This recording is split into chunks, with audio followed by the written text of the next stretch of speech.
They take us higher and push us further. Now, Gas Tech on Modern Marvels.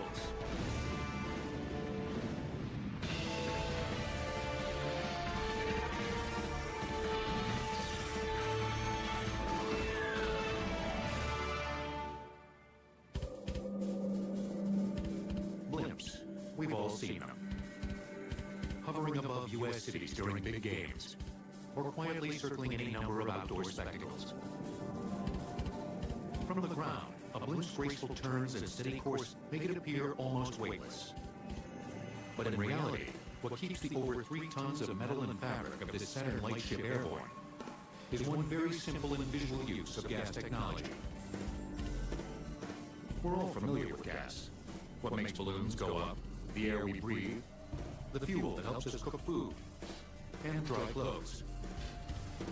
But gas is actually a state of matter, and totally dependent upon external forces to keep it that way. Whether or not something can be in a gaseous state depends entirely on the conditions that it's under, its temperature and its pressure. At the centers of distant massive stars, iron exists as a gas, while on Neptune's largest moon, Triton, nitrogen, which makes up over 70% of the air we breathe, is frozen solid. In our own small corner of the universe, the relatively stable pressure and temperature here on Earth allows 11 elements to occur naturally in gaseous form. But there are many more gases out there. Some are composed of different combinations of elements that form molecules, while other substances can be turned into a gas, such as water into steam, by adding heat or reducing pressure.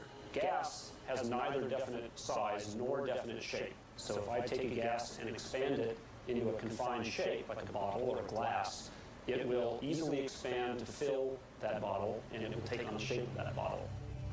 That's because gas is composed of numerous molecules moving chaotically in all directions. And from that chaos comes, among other things, quite a bit of power. The United States prospers and survives based on its use of energy, and predominantly that is fossil energy. About 94% of all the domestic energy is from fossil fuels. And of those fossil fuels, natural gas provides about a quarter of the energy. This is because natural gas is made up of compounds that have carbon-hydrogen bonds. And in the presence of a high fraction of oxygen gas and at elevated temperature, those carbon-hydrogen bonds will react with oxygen to make carbon-oxygen bonds and hydrogen-oxygen bonds. Simply put, natural gas is a great source of power because it burns, and very cleanly, producing 50% less carbon dioxide than coal and 25% less than oil. Composed mostly of methane, it develops in underground geologic formations from decomposing plant and animal matter. In the U.S. alone, the Department of Energy estimates that nearly 975 trillion cubic feet is trapped in subterranean reservoirs, and the only way to get to it is by drilling. Because the easy-to-find oil and gas was exploited early, geologists and drilling engineers have had to go deeper and deeper to find additional resources, so that now the deepest gas is produced from over 25,000 feet, which is 5 miles into the Earth. We're now on the drill and rig floor. This is the real first step in the operational phase of being able to drill for, develop, and produce natural gas. As you can see from the drill pipe located here, we're actually applying the rotational energy through a top drive system, which is more of a modern technology that we have. This allows us to drill more efficiently and more quickly. By utilizing a top drive system, we can vary the speed at which we want to rotate the pipe and actually hoist the pipe up and down in a more efficient fashion. Into the spinning pipe, the drillers pump a specially formulated mud, meant to lift pulverized rock and other debris out of the hole. This 6-inch diameter pipe is already 8,500 feet below the surface and is about to take a turn for the better. This particular well is a horizontal well. The way that we're able to do that is we actually drill down to a certain predetermined kickoff point and put some tools into the ground, which allows us to build an arc and actually go out into the horizontal plane. In a case like this, we'll actually drill a lateral out anywhere from 2,500 to 3,500 feet from this surface location. In some cases, we'll actually drill at higher than 90 degrees. We'll drill up a little bit. That will allow us over time, as we produce fluids into that lateral section, will allow those to gravity feed into the sump of the wellbore, more effectively get those out of the well, and ultimately increase the productivity of the gas. But even with the guidance computers inside the rig's control room, for petroleum engineers, trying to find a gas pocket 2 miles underground with a 6-inch diameter pipe takes skill. This is very similar to trying to hit a dot on the sidewalk using a very long strand of spaghetti dangling out of the top of the Empire State Building.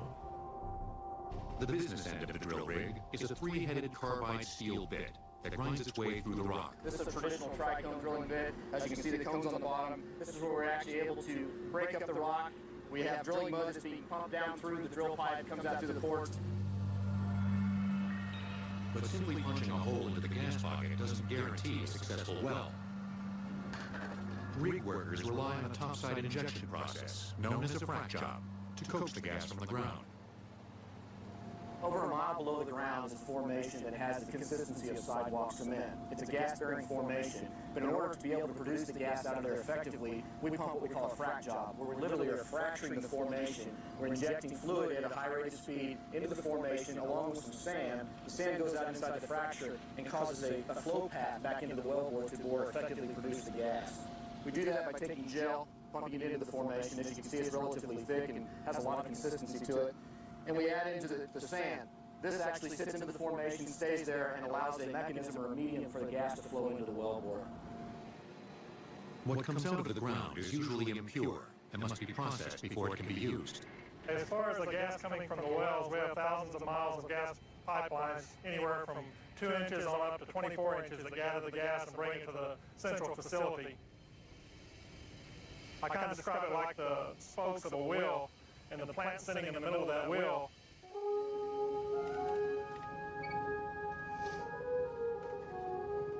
The first step for producers is to remove the groundwater in the gas. By putting the product in simple storage tanks, they allow the gas to rise while the heavier liquid sinks to the bottom. Raw natural gas is actually a combination of fossil fuels. The next step for producers involves separating and purifying each of the gases. Many complicated methods of separation, from pressure and temperature manipulation to chemical, are used, depending on the gas's composition. Here at the Devon Energy Bridgeport plant, outside of Fort Worth, Texas, the preferred method is cryogenic cooling. Inside of this 140-foot tall spire called the demethanizer tower, the gas is about to become a liquid. In the demethanizer tower, we basically have the gas stream flowing up through it. At the right temperature, those molecules start gathering together and forming droplets. At a minus 170 degrees, just like rain, they start falling to the bottom of that vessel. The liquids that form, such as propane and butane, move to these tanks for storage. They represent a very small portion of our business, approximately 15%. The remaining 1.6 million gallons that we produce are sold down pipeline to the nation where they're distributed. The other 530 million cubic feet per day that we bring in as natural gas is sold as methane to the residential and industrial users throughout the area. But getting the gas out of the ground and into a tank is only a small part of the story. Throughout history, a long line of evolving technology has made this one-time explosive oddity into the fuel of tomorrow. Over 90% of the natural gas used in the United States is produced domestically. Gas Tech will return on Modern Marvels. We now return to Gas Tech on Modern Marvels. Today, natural gas supplies the United States with over 20% of its energy. 1.1 million miles of pipeline crisscross the country, making the use of natural gas as easy as turning the knob on your stove. The exploration, drilling, and processing of this fossil fuel into a clean-burning source of power has helped mold the modern world. But natural gas has been impacting human life for as long as we have walked the earth. Probably all through history, natural gas has seeped to the surface, and when it does, it's likely to be ignited. Supposedly, the Oracle of Delphi was, in fact, consulting with a natural gas flame. And it's possible that the burning bush that's mentioned in the Bible was, in fact, a naturally ignited gas seep. But while the Western world was captivated by the natural phenomenon, a civilization in the East was looking for a way to put natural gas to work. Around the 3rd century BC, Chinese salt producers used bamboo to drill for and transport natural gas, which they used as fuel to evaporate their brine. But despite their limited success, the collection, transport, and storage of natural gas was so difficult, the fuel remained almost unusable. From the time when the Chinese were drilling for and using natural gas in 300 BC until about 1800, there evidently was no need or interest in developing natural gas commercially.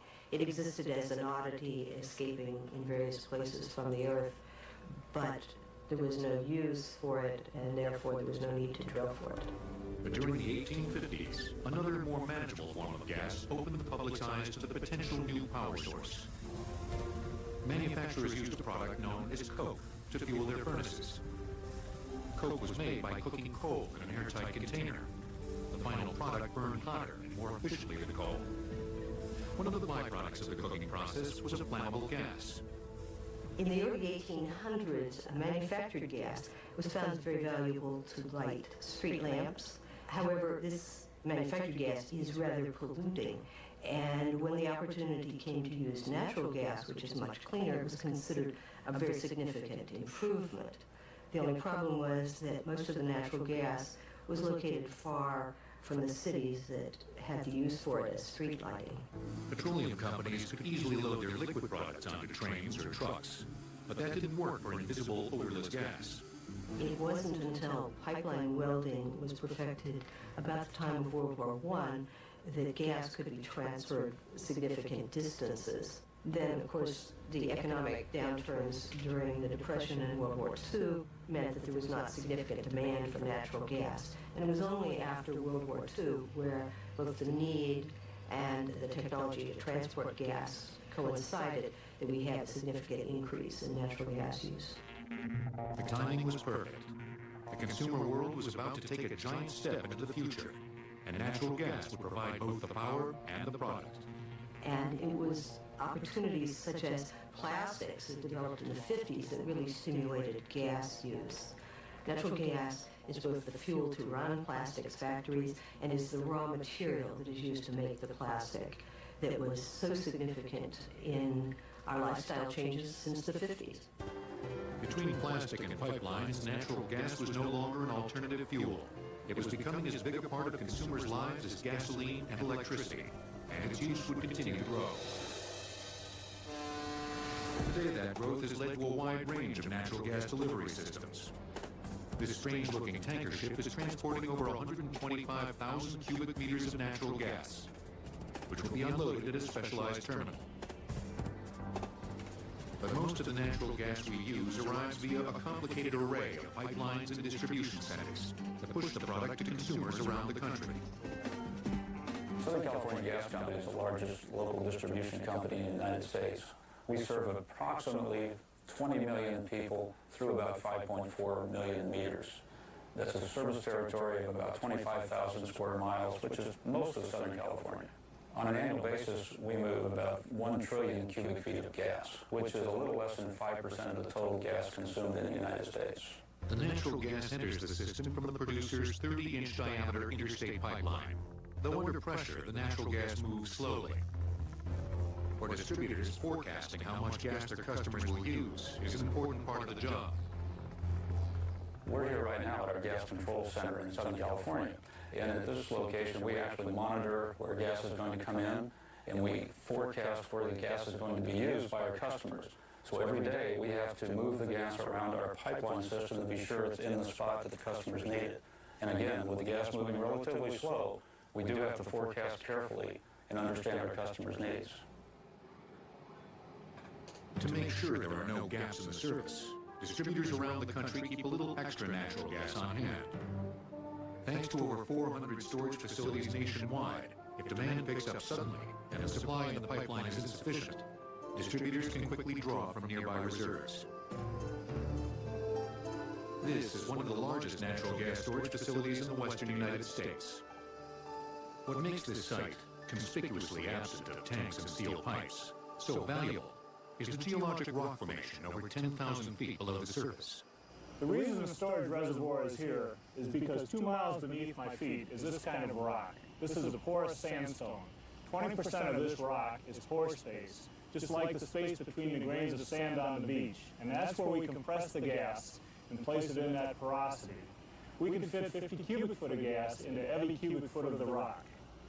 This is an impermeable shale. 200 foot of this shale sits on top of this sandstone, and that's what seals the gas in place, so it's there for us to deliver when we need it. For natural gas distributors, getting the gas back into the ground takes almost as much work as getting it out in the first place. Behind me is the main compressor building. We've got 5,500 horsepower units in the building. Right now, 3 of them are operating, and they're injecting 125 million cubic feet of gas per day. This gas is being picked up off the pipeline at about 600 pounds per square inch pressure and being injected into the ground at over 3,900 pounds per square inch of pressure.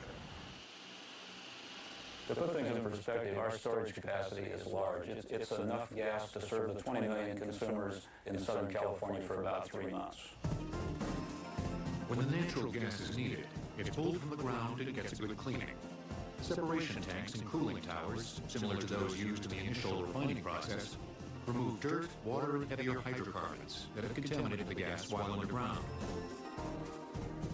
Once back in the pipeline, the product is odorized and continues its journey to the customer. Once we get near the homes, we run individual lines to each home. Those are very small diameter lines, usually in about ½ inch diameter. When the gas gets to your home, it actually is about 1/3 of pound pressure because we have a pressure regulator at the house adjacent to the meter that you see at your home. This is the device that our meter reader looks at when they come around monthly. Surprisingly, most of the natural gas we use never comes directly to our homes. We bring in about 3 billion cubic feet on a daily basis. About 1 billion of that goes to residential and small commercial customers. The other 2 billion go to the large customers. And those large customers use natural gas in power plants to produce electricity and in all forms of manufacturing. Manufacturing that helps make up the world in which we live. In the end, the product that captivated early humans as it leaked from the ground now powers our world. But not all gas power relies on the burning of fossil fuels. Some gases are able to create energy simply by coming together. And the simplest gas, hydrogen, may soon prove to be the most powerful of them all.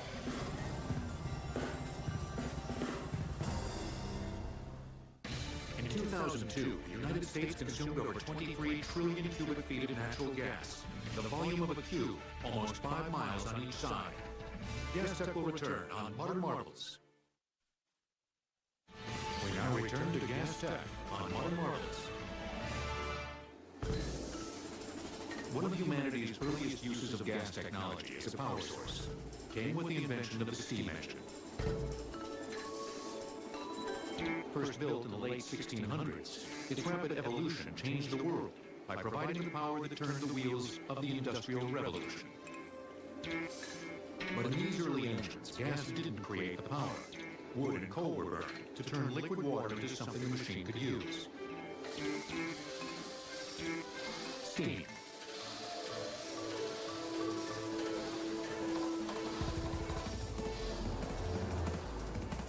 Today, hydrogen, the H in H2O, is about to participate in another revolution. And even though it's the simplest chemical element and the lightest, most common gas in the universe, it's about to turn the world upside down.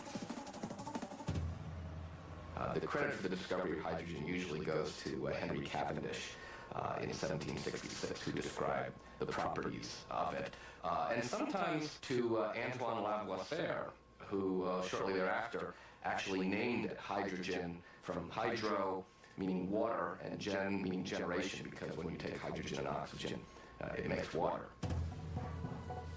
But engineers have learned that the two gases can also be used to generate a clean source of power in a device called a fuel cell. The result is a potential source of energy that uses two of the most plentiful elements on the planet, and whose only byproducts are heat and water. The invention of the fuel cell is credited to Sir William Grove in 1839. So it's 165 years ago, and there never was for a century really a application of it that could be found that was sufficient value to the marketplace that you could call it a commercial product.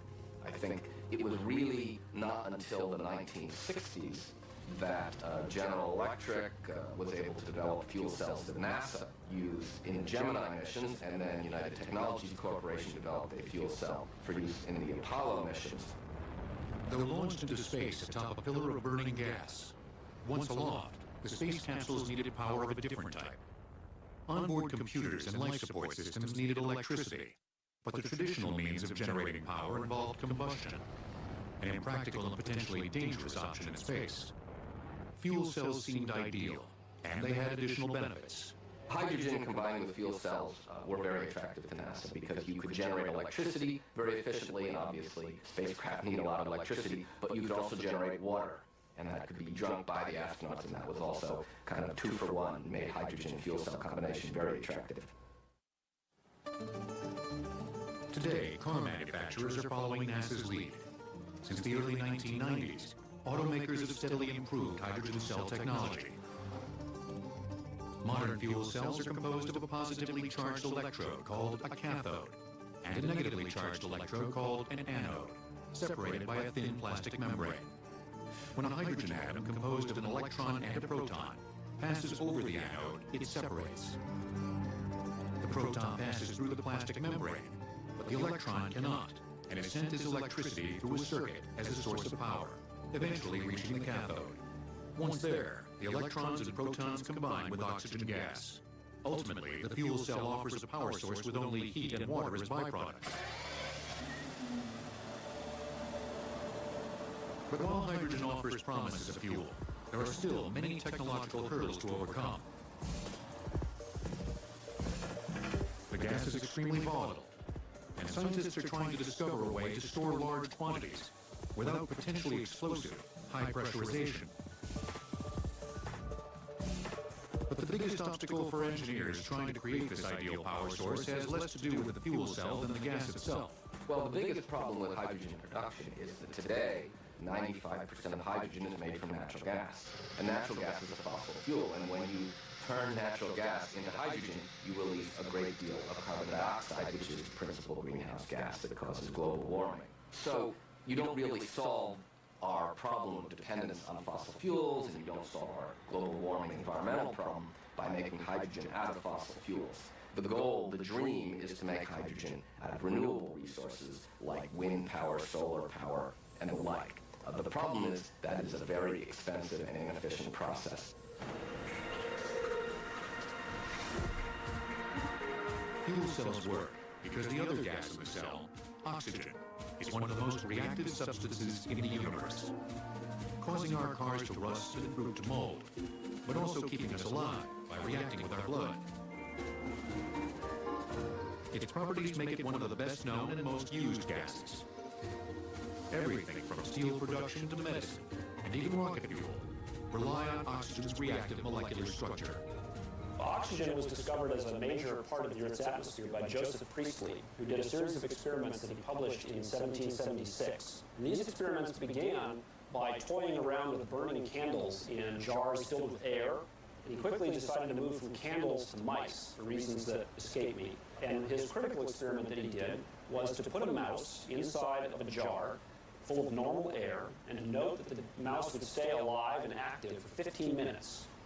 He then produced a jar of oxygen gas, and the mouse lived for an hour. So noting that the mouse lived 1/4 as long, he suggested that air is made up of about 1/4 of O2 gas, and that's close to the correct amount. And by the way, the mouse lived. He claims that he took the mouse out of the jar at the end of the hour and warmed it by the fire, and that it survived. Within 100 years, industrialists such as steel producers began to recognize the advantage of oxygen's reactive nature. Pumping air through molten metal makes it stronger by causing the impurities to oxidize and separate out as fumes, or as a crusty material called slag. For steelmakers, pumping pure oxygen was even more beneficial. With demand growing, scientists around the world began looking for ways to pull mass quantities of the gas right out of the air. Today, that process has been perfected by air gas distributors, such as the British Oxygen Company, or BOC. With 43,000 employees in over 50 countries and nearly $7 billion in annual sales, VOC is one of the largest suppliers of industrial gases in the world. Here at the VOC processing plant in Braddock, Pennsylvania, nearly 58 million cubic feet of gas are produced every day. The plant's production can be summed up in 2 words: clean and cold. The challenge for the plant operators is to bring the temperature of the ambient air down to the point at which it will liquefy. Our process starts in the air filter, which is the corrugated wall behind me. Inside there is filter room. This will filter out the dust and the dirt. From the filter housing, it enters into the compressor via the corrugated pipe. The compressor has a 33,000 horsepower motor on it. It will flow up to 12 million cubic foot an hour. The compressors push the air through the system, but compressing air causes it to get hotter.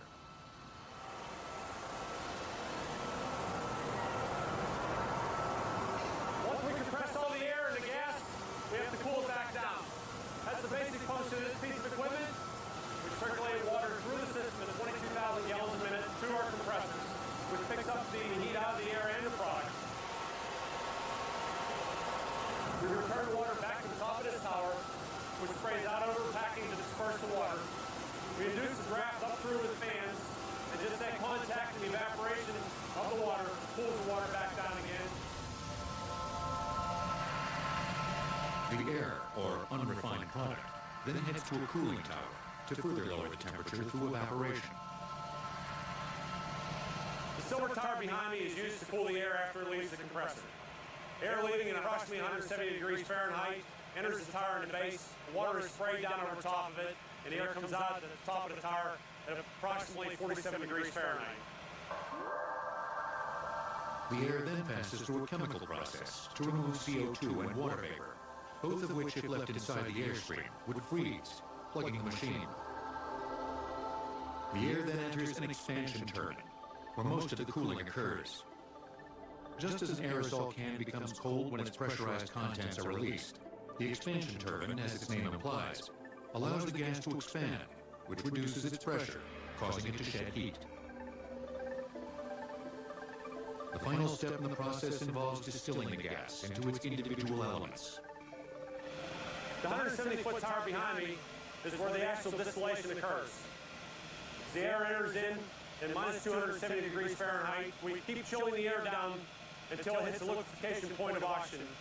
The liquid oxygen forms, gravity takes over, argon and nitrogen gas continues up the column, argon's next, it liquefies, falls back down, nitrogen continues up to the top of the column.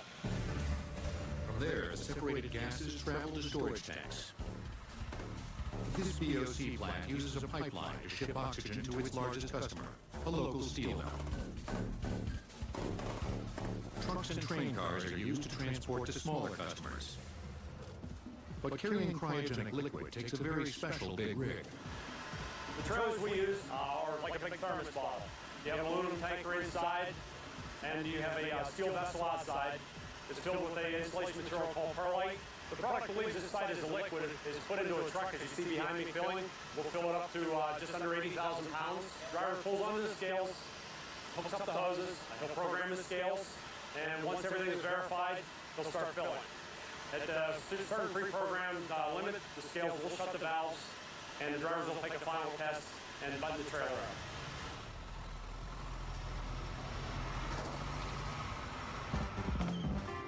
But while some gases work because of their ability to react, others are prized for doing just the opposite. And the noble nature of a small number of gases, such as helium, best known as the gas that makes blimps slowly rise, is also responsible for the fastest and highest flying technology ever built. During launch, the Space Shuttle's 3 main engines consume around 60,000 gallons of liquid hydrogen and liquid oxygen every minute. Gas Tech will return on Modern Marvels. Helium, neon, argon, krypton, xenon, and radon are the 6 elements known as noble gases. Noble because they don't react with anything. At the molecular level, these gases have even numbers of electrons in their outer shells. This means they're stable and won't try to share electrons or react with other elements. One of the most widely used noble gases is helium.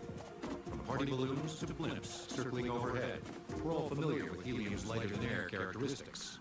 Its specific gravity is 0.138. Now, specific gravity is its relative weight to air, air being 1.0. So if you put helium in air, it will naturally rise to the top.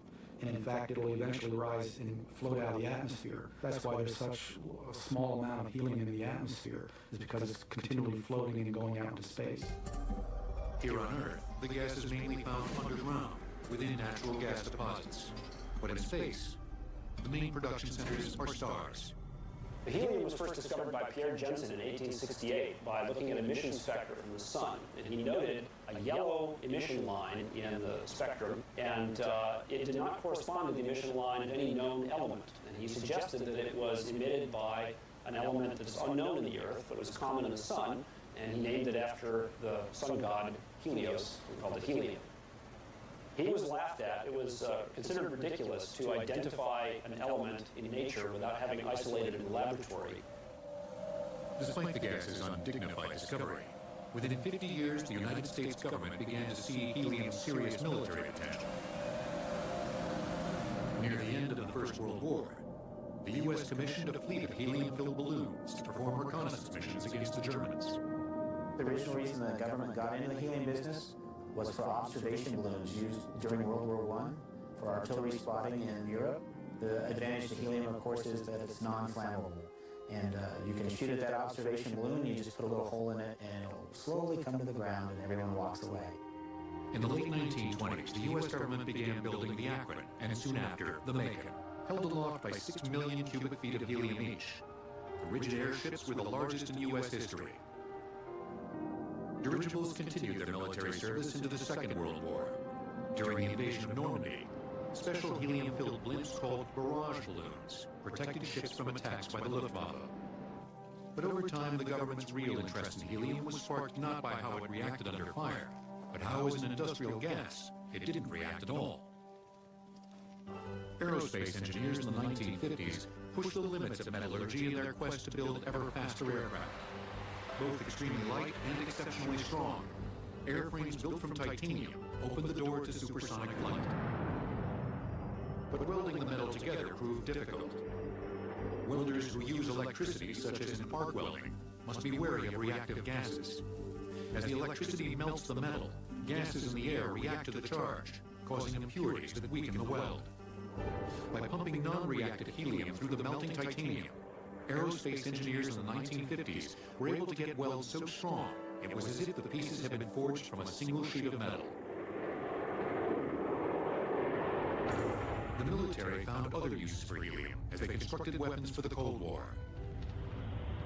During the beginnings of the Cold War, helium really came of age and was used in great quantities in the Titan missile program and in the Atlas missile program as a purge gas and as a leak detection gas used in the fuel systems for those missiles. For engineers, helium is the perfect choice when it comes to looking for holes. The second element on the periodic chart, which denotes its minuscule atomic weight, helium is structurally one of the smallest atoms. That means it can leak out holes that are too small for water, or even other gases to fit through. Sometimes it leaks right through seemingly solid material. Even though solid substances seem impermeable to helium, they are not. If we take just a regular latex balloon and fill it with helium, we can take this device, which is a handheld helium leak detector, hold its sniffer near the surface of the balloon, and we can detect the helium that diffuses through the balloon. By the late 1950s, helium had become so vital to national defense, the government wanted to make sure it never ran out. Fortunately, the U.S. was home to one of the richest natural helium reserves in the world, the Hugoton Natural Gas Field, located deep in the rocks below the Texas and Oklahoma panhandles and parts of Kansas. The Hugoton gas field was the major producer of natural gas for the United States. It contains about 0.6% of helium, and the government recognized that if something wasn't done quickly, that helium in that natural gas would be lost forever. And that's what prompted the Congress and the administration to get together and pass the Helium Privatization Act of 1960. Under Congress's urging in 1962, the Bureau of Land Management converted a depleted gas field outside of Amarillo, Texas, into the Bush Dome Reservoir. The Bush Dome is kind of a confusing term. It's not really a dome or anything you can see. It's a geological formation about 3,000 feet underground. It covers about 11,000 acres from the surface, and what it consists of is a layer that's about 500 to 1,000 feet thick of dolomite rock, which is a porous rock. And the gas is actually stored in the rock like you would store water in a sponge. On top of the dolomite rock is the anhydrite rock. It's very hard, it's not porous, and it acts as a cap, and it's often called the cap rock. Over the course of 9 years, the government bought the helium byproduct from public natural gas producers. By the early 1970s, it had entombed over 36 billion cubic feet of gas. This right here is a Boones A6 well. It's the richest helium content well in the world. It runs about 3,500 feet to the bottom of the formation, and the natural pressure on this is probably just a little under 600 right now. Due to the injection and withdrawal and the high content of helium now, it's a 72% helium well. But with the passing of the Cold War, the government's need for helium diminished. Today, it's private industry that keeps the helium trade going strong, and the Bush Dome in business. Helium is used in many high-tech fields. Its extremely low boiling point makes liquid helium an ideal coolant for the magnets in MRI machines. But helium is mainly used by manufacturers of computer chips and fiber optic cables, whose success depends on keeping even the smallest contaminants out of their products. American industry uses roughly 5.5 billion cubic feet of helium every year. And the Bush Dome, which once paid producers top dollar to buy the gas, now receives payment from the same producers for storage space rental. But not all gases work their invisible magic behind the scenes. And some eye-popping new technology is pushing another group of gases to an electrifying future. To prevent deterioration, the Declaration of Independence is kept in a sealed titanium and glass container filled with the noble gas, argon. GasTech will return on Modern Marvels. We now return to GasTech on Modern Marvels.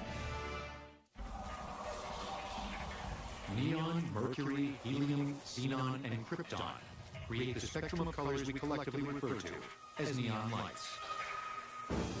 From the sacred glow of an all-night wedding chapel sign to the gaudy glitz of the Las Vegas Strip, these gas lights have changed the way we see the world. That's because electricity excites the electrons of the gas, causing them to give off photons, which we see as colored light. So the way that a neon light bulb works is by discharging electricity through neon gas. The neon gas begins with its outermost shell of electrons in a relatively stable or ground state. It's analogous to the state that this book is in when it's lying flat in my hands. It's difficult to move and nudge about, and it's as low as it can get. When the electricity passes through the gas, it pumps up those electrons into a higher energy state. And when the electricity has passed, the electrons fall back down to their ground state, and just like a sound is emitted when the book hits my hand, light is emitted when the electrons fall back down to their initial states. A plasma ball is a type of neon light that seems to capture electricity itself. To make one of these glowing balls come to life, light makers carefully mix a number of gases. But first, they must make sure they start with a clean slate, or at least an empty globe. We put it on a vacuum system and pump all the air out and try to get it as pure as possible. Often we'll bake them up to maybe 700 degrees for an hour. Get all the impurities out, because it's very important that impurities can contribute a lot to the mixture. Then once that's been done, then we backfill into this vacuum we've created. At the center of the ball, a stainless steel core connected to a power source acts as a contact for the gas. As xenon and krypton fill the vacuum, a faint glow begins to appear. Now we put in our base mixture of xenon and krypton, and now we're backfilling it with neon gas. And that'll give us the body of the mixture with the arms. The spider-like arms that develop inside the ball are manipulated by altering the power input. This is a frequency adjust. I can actually tune the power supply to the globe. And different globes will vary, or different loads will vary. So then we have a finished globe. This is ready to go to a children's museum in Mexico City. But not all gas lights are meant to be colorful. Fluorescent and halogen lights are highly efficient and last much longer than conventional bulbs. Fluorescent lights work when electricity turns a small amount of liquid mercury into gas inside the sealed tube. So fluorescent light bulbs work by discharging electricity through a mixture of argon gas and mercury vapor. The electricity pumps the electrons in the outer shells of the mercury atoms into an excited state, and when they cascade back down to their ground state, they emit ultraviolet radiation. This ultraviolet radiation is then absorbed by a powder on the inside wall of the light bulb, and then that compound emits visible light. Stimulating the phosphorus takes far less energy than in a conventional bulb. That means even though fluorescent lights contain hazardous mercury, they are usually considered environmentally friendly because they save electricity, which reduces power plant emissions. Halogen lights are even more advanced. In a typical light bulb, electricity passes through a filament, causing it to burn and glow. So, for example, the most common form of light bulb is a little strip of tungsten metal that you pass an electrical current through until it heats up to the point that it incandesces or gives off light. If you were to do that in oxygen, in normal air, the tungsten wire would oxidize and make tungsten oxide, and it would burn out in seconds. If you do it in the presence of argon, which is what fills many light bulbs, then it will be unreactive and will persist, won't oxidize. Thanks to the gas inside the bulb, the filament can last for years, allowing these lights to be economical and efficient, while also offering us a future that is both brighter and cleaner. The power and pressure are right out of thin air. They take us higher and push us further. Now, Gas Tech on Modern Marvels.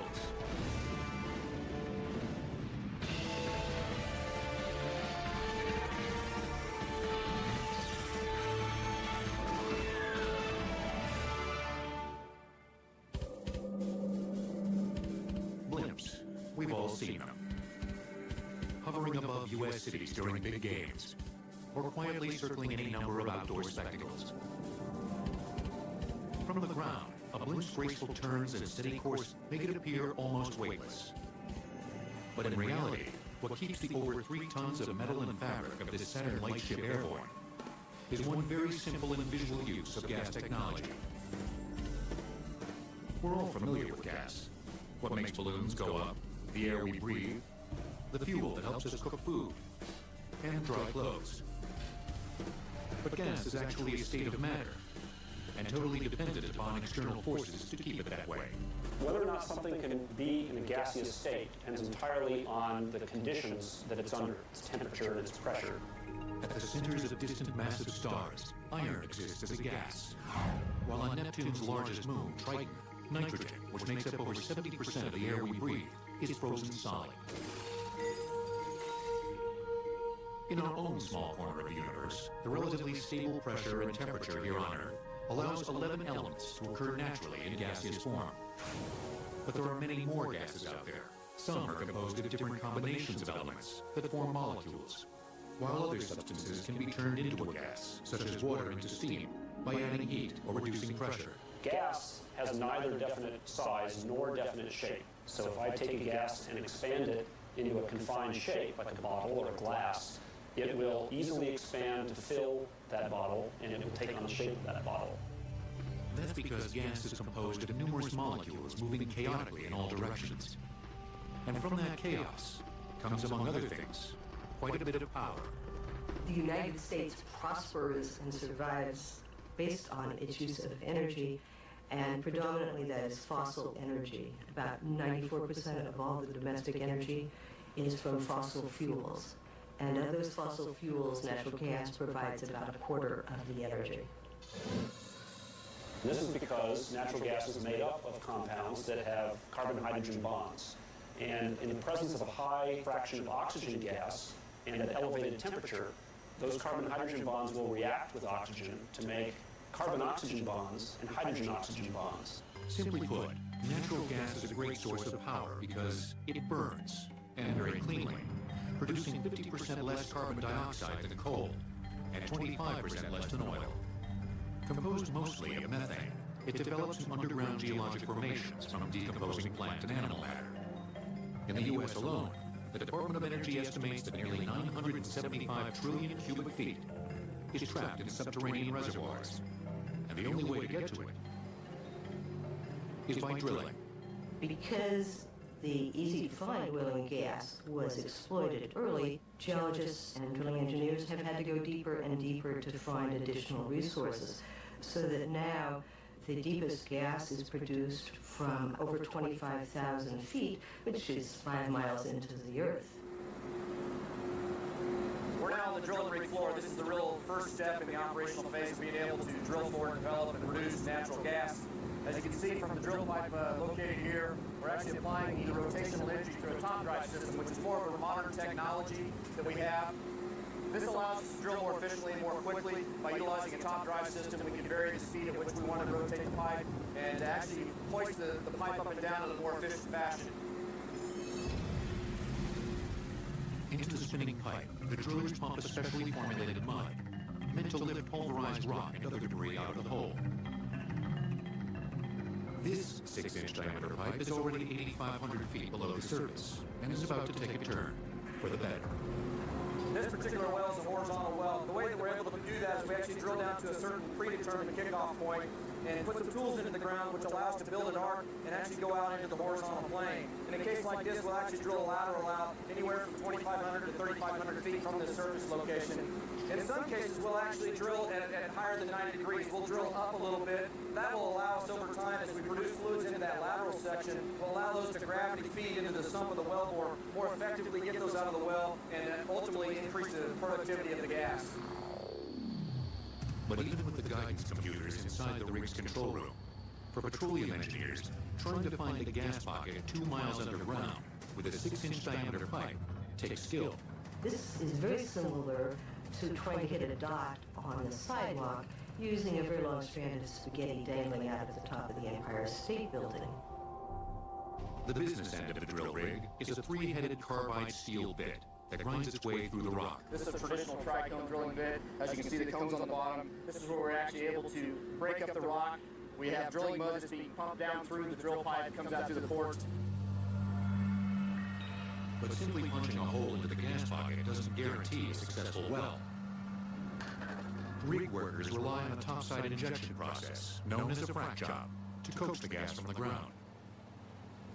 Over a mile below the ground is a formation that has the consistency of sidewalk cement. It's a gas-bearing formation, but in order to be able to produce the gas out of there effectively, we pump what we call a frac job, where we literally are fracturing the formation. We're injecting fluid at a high rate of speed into the formation along with some sand. The sand goes out inside the fracture and causes a flow path back into the wellbore to more effectively produce the gas. We do that by taking gel, pumping it into the formation. As you can see, it's relatively thick and has a lot of consistency to it. And we add into the sand. This actually sits into the formation, stays there, and allows a mechanism or a medium for the gas to flow into the wellbore. What comes out of the ground is usually impure and must be processed before it can be used. As far as the gas coming from the wells, we have thousands of miles of gas pipelines, anywhere from 2 inches on up to 24 inches that gather the gas and bring it to the central facility.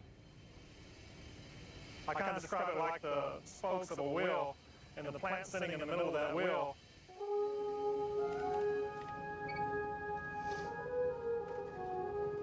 The first step for producers is to remove the groundwater in the gas. By putting the product in simple storage tanks, they allow the gas to rise while the heavier liquid sinks to the bottom. Raw natural gas is actually a combination of fossil fuels. The next step for producers involves separating and purifying each of the gases. Many complicated methods of separation, from pressure and temperature manipulation to chemical, are used, depending on the gas's composition. Here at the Devon Energy Bridgeport plant, outside of Fort Worth, Texas, the preferred method is cryogenic cooling. Inside of this 140-foot tall spire called the demethanizer tower, the gas is about to become a liquid. In the demethanizer tower, we basically have the gas stream flowing up through it. At the right temperature, those molecules start gathering together and forming droplets. At a minus 170 degrees, just like rain, they start falling to the bottom of that vessel. The liquids that form, such as propane and butane, move to these tanks for storage. They represent a very small portion of our business, approximately 15%. The remaining 1.6 million gallons that we produce are sold down pipeline to the nation where they are distributed. The other 530 million cubic feet per day that we bring in as natural gas is sold as methane to the residential and industrial users throughout.